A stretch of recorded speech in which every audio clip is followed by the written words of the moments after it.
I wonder what you mean when you use the word I. I've been very interested in this problem for a long, long time. And I've come to the conclusion that what most civilized people mean by that word is a hallucination. That is to say, a false sense of personal identity that is at complete variance with the facts of nature. And as a result of having a false sense of identity, we act in a way that is inappropriate to our natural environment. And when that inappropriate way of action is magnified by a very powerful technology, we swiftly begin to see the results of a profound discord between man and nature. As is well known, we are now in the process of destroying our environment as a result of an attempt to conquer it and master it. And we have not realized, therefore, that our environment is not something other than ourselves. In assuming that it is, we have made a great mistake and are now paying the price for it. But most people would agree with the lines of the poet who said, "I, a stranger and afraid, in a world I never made." Because we have the strong sensation that our own being inside our skin is extremely different from the world outside our skin.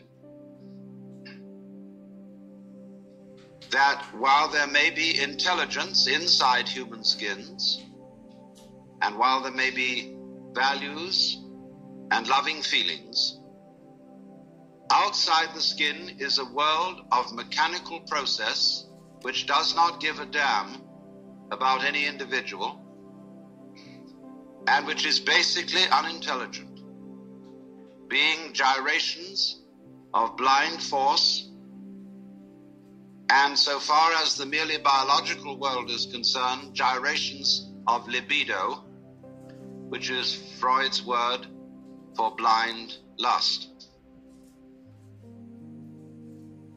It should be obvious that the human being goes with the rest of the universe.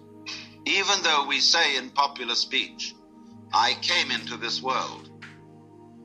Now, it is not true that you came into this world.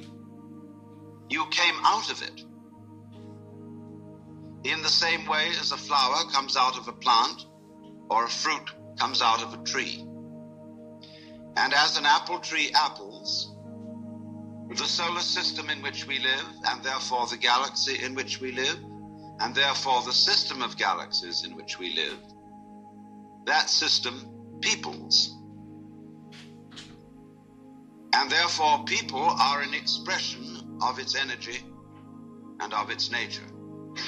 If people are intelligent, and I suppose we have to grant that if, then the energy which people express must also be intelligent, because one does not gather figs from thistles and grapes from thorns. But it does not occur, you see, to the ordinary civilized person to regard himself or herself as an expression of the whole universe. It should be obvious that we cannot exist except in an environment of earth, air, water, and solar temperature, that all these things go with us and are as important to us, albeit outside our skins, as our internal organs, heart, stomach, brain, and so forth. Now, if then we cannot describe the behavior of organisms without at the same time describing the behavior of their environments, we should realize that we have a new entity of description. Not the individual organism alone, but what would now be called a field of behavior, which we must call rather clumsily the organism environment. You go with your environment in the same way as your head goes with the rest of your body. You do not find in nature faces arriving in the world sui generis.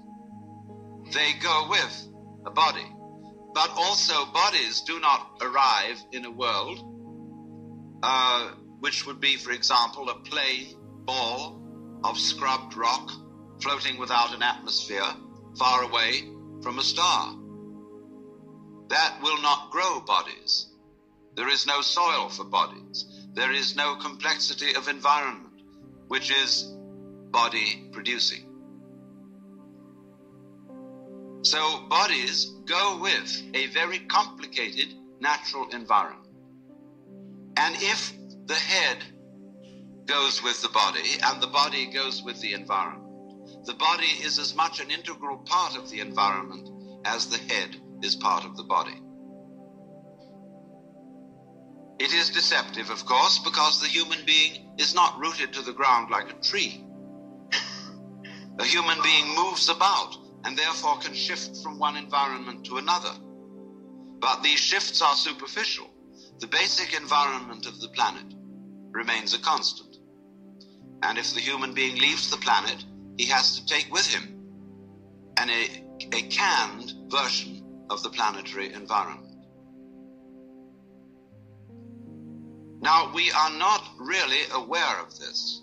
Upon taking thought and due consideration, it does occur to us, yes, indeed, we do need that environment. But in the ordinary way, we don't feel it. That is to say, we don't have a vivid sensation of belonging to our environment in the same way that we have a vivid sensation of being an ego inside a bag of skin, located mostly in the skull, about halfway between the ears and a little way behind the eyes. And it issues in these disastrous results of the ego, which, according to 19th century common sense, feels that it is a fluke in nature, and that if it does not fight nature, it will not be able to maintain its status as intelligent fluke. So the geneticists are now saying, and many others are now saying, that man must take the course of his evolution into his own hands. He can no longer trust the wiggly, random, and unintelligible processes of nature to develop him any further, but he must interfere with his own intelligence and through genetic alterations breed the kind of people who will be viable for human society and that sort of thing. Now this, I submit, is a ghastly error, because human intelligence has a very serious limitation. That limitation is that it is a scanning system of conscious attention which is linear. That is to say, it examines the world in lines, rather as you would pass the beam of a flashlight across a room or a spotlight. That's why our education takes so long. It takes so long because we have to scan miles of lines of print. And we regard that, you see, as basic information. Now, the universe does not come at us in lines. It comes at us in a multidimensional continuum in which everything is happening all together everywhere at once. And it comes at us much too quickly to be translated into lines of print or of other information, however fast they may be scanned. And that is our limitation so far as the intellectual life and the scientific life is concerned. The computer will greatly speed up linear scanning, but it's still linear scanning. And so long as we are stuck with that form of wisdom, we cannot deal with more than a few variables at once. Now, what do I mean by that? What is a variable? A variable is any one linear process. Let's take music. When you play a Bach fugue, and there are 4 parts to it, you have 4 variables. You have 4 moving lines, and you can take care of that with 2 hands. An organist using 2 feet can put in 2 more variables and have 6 going. And you may realize, if you've ever tried to play the organ, that it's quite difficult to make 6 independent motions go at once. The average person cannot do that without training. The average person cannot deal with more than 3 variables at once without using a pencil. Now, when we study physics, we are dealing with processes in which there are millions of variables. This, however, we handle by statistics, in the same way as insurance companies use actuarial tables to predict when most people will die. If the average age of death is 65, however, this prediction does not apply to any given individual. Any given individual will live to plus or minus 65 years. And the range of difference may be very wide indeed, of course. But this is all right. The 65 guess is all right when you're doing large-scale gambling. And that's the way the physicist works in predicting the behavior of nuclear wavicles. But the practical problems of human life deal with variables in the hundreds of thousands. Here, statistical methods are very poor, and thinking it out by linear consideration is impossible. With that equipment, then, we are proposing to interfere with our genes. And with that equipment also, be it said, we are trying to solve our political, economic, and social problems. And naturally, everybody has the sense of total frustration. And the individual feels, well, what on earth can I do? We do not seem to know a way of calling upon our brains, because our brains can handle an enormous number of variables that are not accessible to the process of conscious attention. Your brain is now handling, or your total nervous system, to be more accurate, your blood chemistry, the secretions from your glands, the behavior of millions of cells. It is doing all that without thinking about it. That is to say, without translating the processes it is handling into consciously reviewed words, symbols, or numbers. Now, when I use the word thinking, I mean precisely that process, translating what is going on in nature into words, symbols, or numbers. Of course, both words and numbers are kinds of symbols. Symbols bear the same relation to the real world that money bears to wealth. You cannot quench anybody's thirst with the word water, just as you cannot eat a dollar bill and derive nutrition from it. But using symbols and using conscious intelligence, scanning, has proved very useful to us. It has given us such technology as we have. But at the same time, it has proved too much of a good thing. At the same time, we've become so fascinated with it that we confuse the world as it is with the world as it is thought about, talked about, and figured about. That is to say, with the world as it is described. And the difference between these two is vast. And when we are not aware of ourselves, except in a symbolic way, we are not related to ourselves at all. We are like people eating menus instead of dinners. And that's why we all feel psychologically frustrated. So then we get back to the question of what do we mean by I? Well, first of all, obviously, we mean our symbol of ourselves.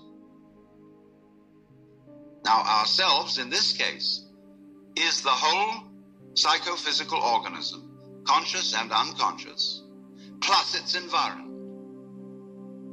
That's your real self. Your real self, in other words, is the universe as centered on your organism. That's you. You say, let me just clarify that a little for one reason. What you do is also a doing of your environment. Your behavior is its behavior as much as its behavior is your behavior. It's mutual. We could say it is transactional. You are not a puppet which your environment pushes around. Nor is the environment a puppet which you push around.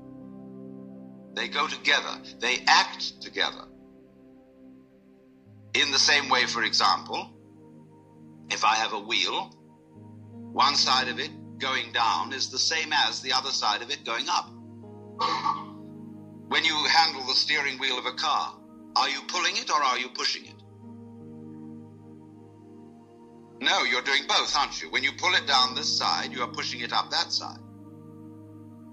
It's all one. So there's a push-pull between organism and environment. We are only rarely aware of this as when in curious alterations of consciousness, which we call mystical experience, cosmic consciousness, an individual gets the feeling that everything that is happening is his own doing, or the opposite of that feeling, that he isn't doing anything, but that all his doings, his decisions and so forth, are happenings of nature. You can feel it either way. You can describe it in these two completely opposite ways, but you're talking about the same experience. You're talking about experiencing your own activity and the activity of nature as one single process. And you can describe it as if you were omnipotent like God, or as if it were completely deterministic and you hardly existed at all. But remember, both points of view are right. And we'll see where that gets us. But we don't feel that, do we, ordinarily? What we feel instead is an identification of ourselves with our idea of ourselves. Or I would rather say, with our image of ourselves. And that's the person, or the ego. You play a role. You identify with that role. I play a role. It's called Alan Watts. And I know very well that that's a big act. I can play some other roles besides Alan Watts, if necessary. But I find that this one is better for making a living.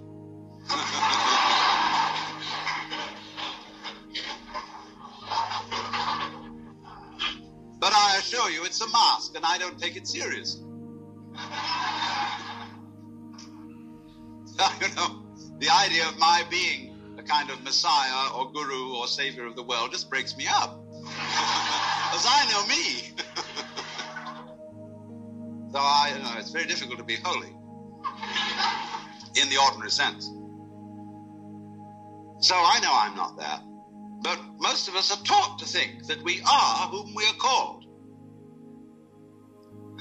And when you're a little child and you begin to learn a role, and your parents and your peers approve of your being that. They know who you are. You're predictable. So you can be controlled.